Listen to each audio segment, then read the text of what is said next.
Puro ka isda, maggagamba ka naman. O tara mga par, samahan nyo ako maghanap ng gagamba. Saan ba tayo makakakuha ng gagamba mga par? Meron kaya dito sa may mga halaman-halaman dito mga par sa may garden namin mga par? Baka makakuha tayo dito ng gagambang mga par.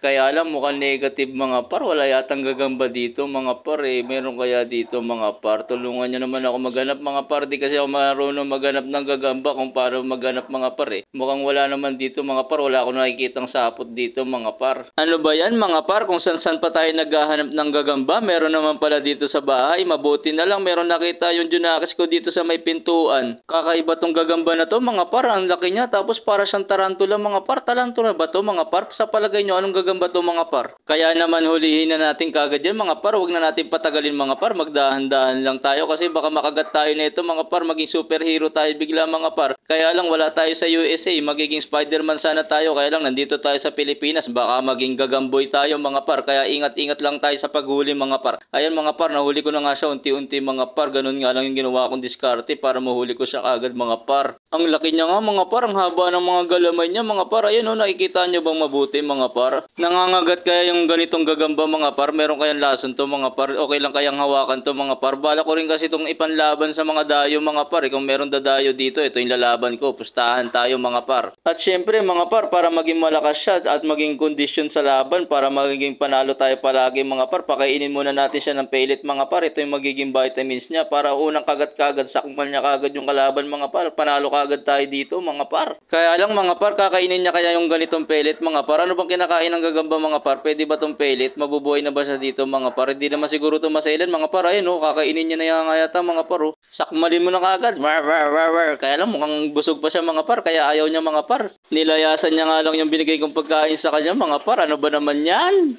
Sobrang gandang panlaban talaga nito mga par. Tignan nyo naman mga par, sobrang laki. Tapos yung haba ng galamay mga par. Sino kayang lalaban sa atin dito mga par? Butahan nyo ako dito kagad sa bahay. Kontakin nyo lang ako, i-message nyo ako.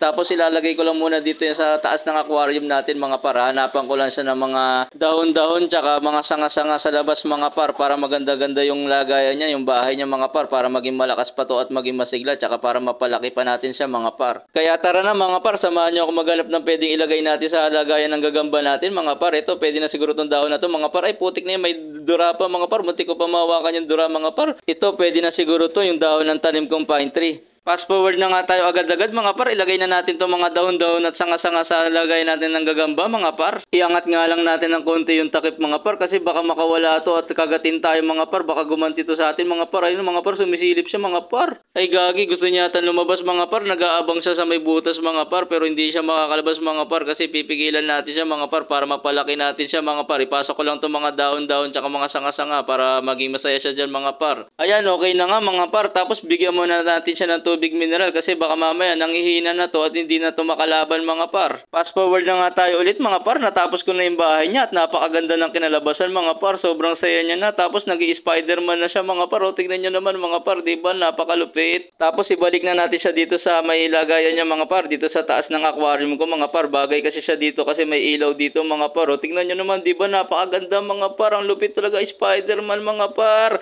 Ano kaya pwedeng ipangalan natin dito mga par? I-comment nyo nga dyan sa baba mga par. Kaya happy fish keeping mga par. Spider keeping mga par.